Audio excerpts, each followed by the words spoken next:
ഇന്ന് കേരളത്തിൻ്റെ മുഴുവൻ നോവായി മാറിയ ഒരു പിഞ്ചോമനയുടെ മുഖമാണിത്. ആ മുഖത്തേക്ക് ഒന്ന് നോക്കൂ.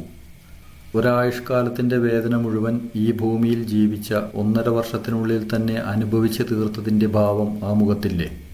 കുടുംബ ബന്ധങ്ങൾ ശിഥിലമാവുകയും സദാചാരപരമായ അടിത്തറകൾ ദുർബലമാവുകയും ചെയ്യുന്ന വർത്തമാന കാലഘട്ടത്തിൻ്റെ രക്തസാക്ഷികളായി കൊണ്ടിരിക്കുകയാണ് ഇന്നത്തെ പല കുട്ടികളും. ശിശുക്കളും കുട്ടികളും അനുഭവിക്കുന്ന ഇത്തരം യാതനകൾ ഇന്ന് നിത്യസംഭവങ്ങളാണെങ്കിലും ഇവ ആവർത്തിക്കുന്നത് തടയാനുള്ള ഒരു നടപടിയും നമുക്കില്ല എന്നുള്ളതാണ് ഖേദകരം. ഇക്കാര്യത്തിൽ സർക്കാർ മുൻകൈയെടുത്ത് ചെയ്യേണ്ട ഒരു കാര്യം കേരളത്തിലെ എല്ലാ കുട്ടികളെയും വർഷത്തിൽ ഒരു പ്രാവശ്യമെങ്കിലും ഒരു ഓഡിറ്റിങ്ങിന് വിധേയമാക്കുക എന്നുള്ളതാണ്. ഈ ഓഡിറ്റിങ്ങിന് ശിശുക്ഷേമ വകുപ്പിൻ്റെ കീഴിൽ ഒരു പോർട്ടൽ തന്നെ തുറക്കണം. കേരളത്തിലെ ഓരോ കുട്ടിയുടെയും വിവരങ്ങൾ ഇതിൽ ഉൾപ്പെടുത്തപ്പെടണം.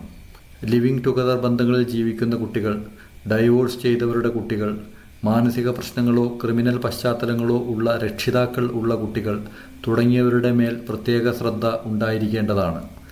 സർട്ടിഫൈഡ് ആയ ഡോക്ടർമാർ, കൗൺസിലർമാർ, അധ്യാപകർ തുടങ്ങിയവരെ ഇത്തരം ഓഡിറ്റ് ചെയ്യാൻ സജ്ജരാക്കണം.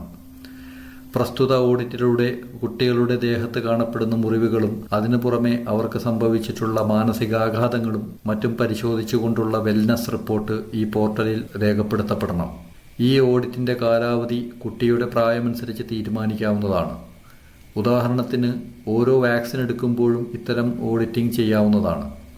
ഇതുവഴി 6 വയസ്സുവരെയുള്ള കുട്ടികൾക്ക് കൂടുതൽ തവണ ഈ ഓഡിറ്റിംഗ് ലഭിക്കുന്നതാണ്. കൗമാരപ്രായം കഴിയുന്നതുവരെ വർഷത്തിലൊരിക്കലെങ്കിലും ഇത്തരമൊരു ഓഡിറ്റ് നടന്നിരിക്കണം. സംസാരിക്കാൻ പ്രായമായ കുട്ടിയാണെങ്കിൽ കുട്ടി അനുഭവിക്കുന്ന പ്രശ്നങ്ങൾ ചോദിച്ചറിയുകയും നിരീക്ഷിക്കുകയും ചെയ്യേണ്ടതാണ്. അസാധാരണമായ നിരീക്ഷണങ്ങൾ ഒരു വിദഗ്ധ സമിതി അവലോകനം ചെയ്യേണ്ടതും വേണ്ടിവന്നാൽ രക്ഷിതാക്കൾക്ക് കൗൺസിലിംഗ് നൽകുകയും ഗൗരവമായ പ്രശ്നങ്ങളുണ്ടെങ്കിൽ അത് എസ്കലേറ്റ് ചെയ്യേണ്ടതുമാണ്. ഇത്തരത്തിൽ ഒരു പ്രൊആക്റ്റീവായിട്ടുള്ള സമീപനമാണ് ഒരു റിയാക്റ്റീവായിട്ടുള്ള സമീപനത്തേക്കാൾ ഈ കാര്യത്തിൽ ഫലപ്രദവും ഇത്തരം ദാരുണ സംഭവങ്ങൾ ആവർത്തിക്കാതിരിക്കാൻ അനിവാര്യമായതും.